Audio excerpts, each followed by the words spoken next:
nascimento de Cristo. Mateus 1, versículo 18 ao 25. A libertação de José dessa perplexidade por um mensageiro enviado do céu. Versículo 20 e 21.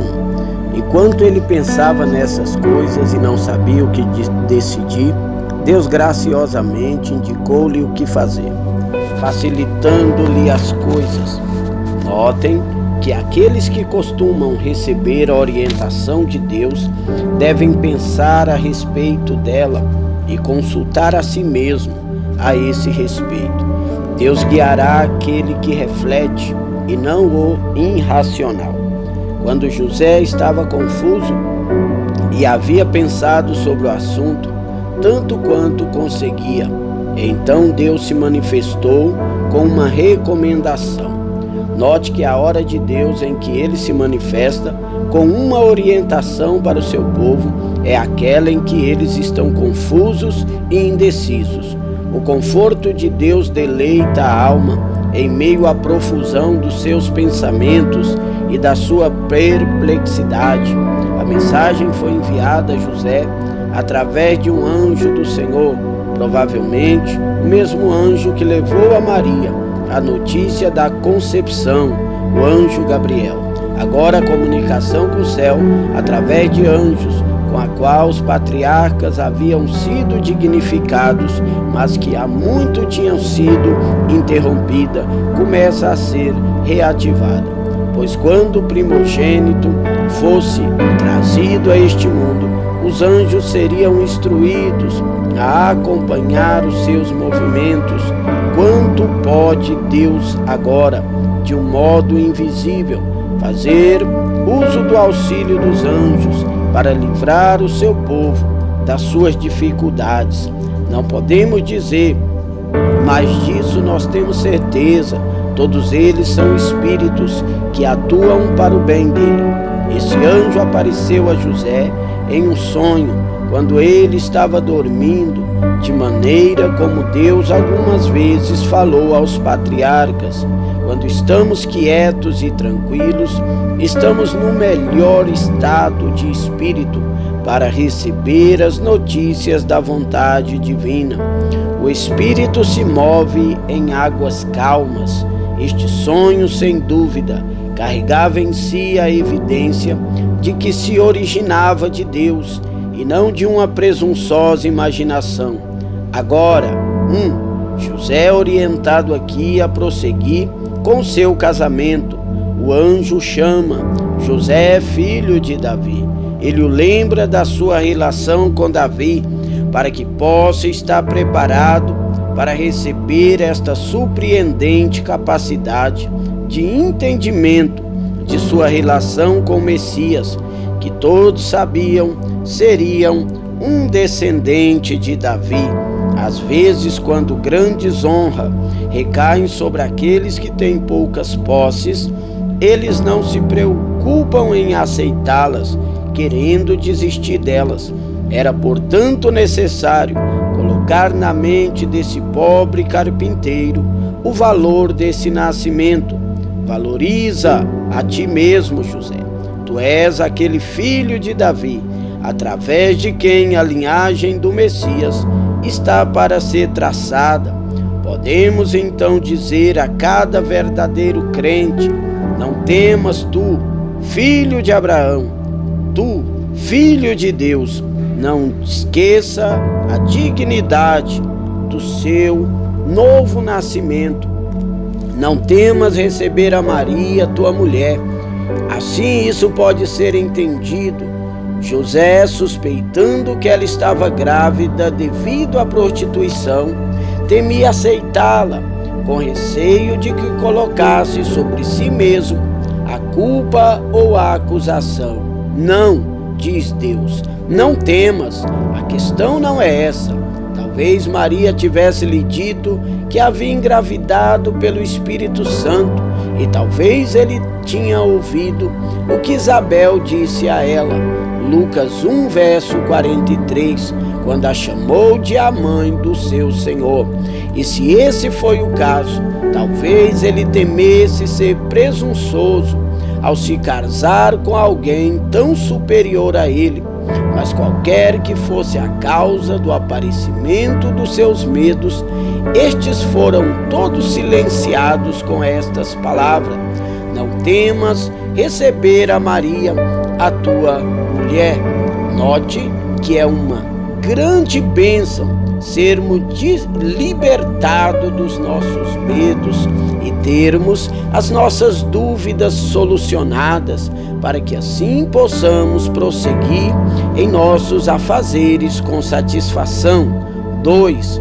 Aqui ele é informado sobre aquele ser sagrado que a sua esposa tinha em seu ventre, aquele que foi concebido nela, tem origem divina.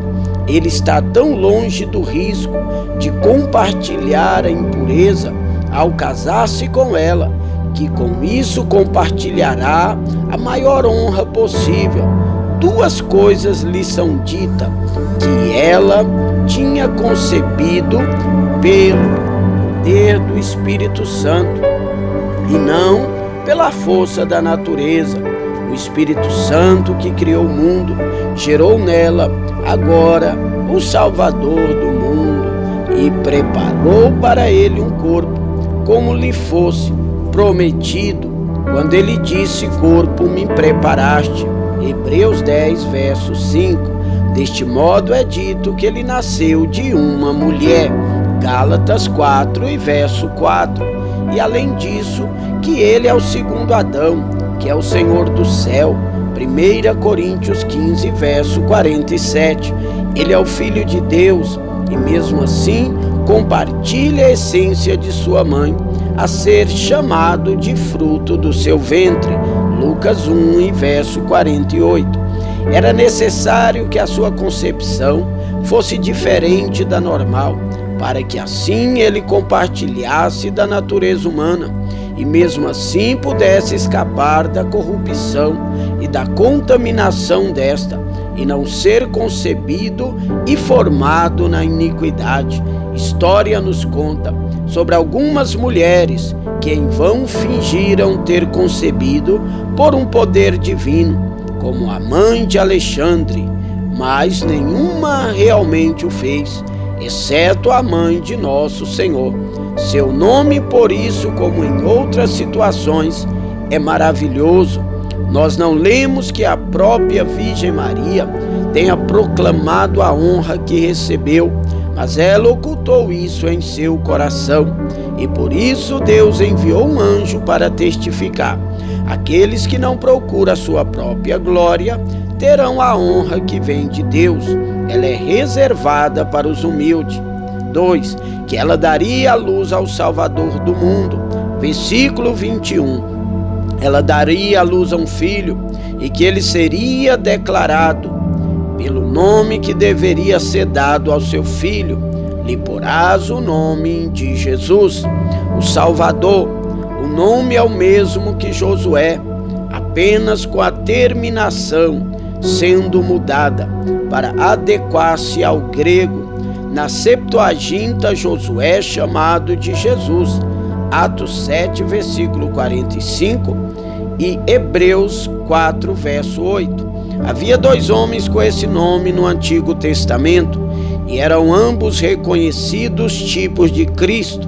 Josué, o comandante de Israel, em seu primeiro assentamento em Canaã, e Josué, o sumo sacerdote, em seu segundo assentamento após o cativeiro.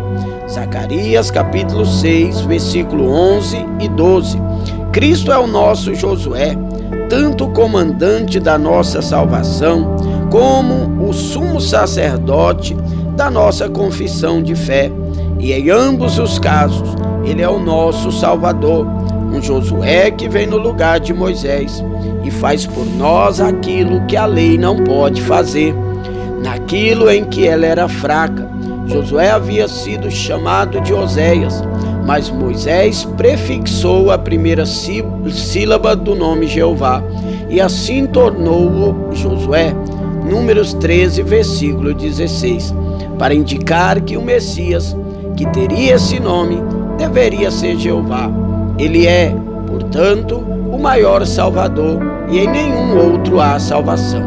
Na razão deste nome, porque ele salvará o povo dos seus pecados, não apenas a nação dos judeus, ele veio para eles, e eles não o receberam, mas todos que foram dados a ele pela escolha do Pai, e todos que se deram a ele por si mesmo. Ele é um rei que protege seus súditos, e como os antigos juízes de Israel, lhes traz a salvação.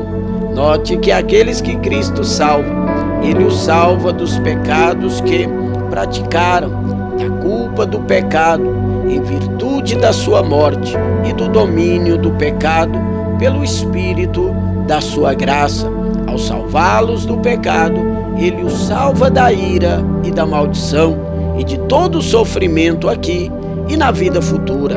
Cristo veio para salvar o seu povo, não em seus pecados, mas dos seus pecados, para comprar para ele não a liberdade para pecar, mas a libertação do pecado, para redimi-lo de toda iniquidade. Tito 2 e verso 14. E assim redimi-lo de entre os homens. Apocalipse 14, versículo 4. Para si mesmo, pois ele está separado dos pecadores, para que aqueles que deixarem os seus pecados e se entregarem a Cristo, o seu povo, estejam envolvidos com o Salvador e na grande salvação que ele planejou. Romanos 11, versículo 26.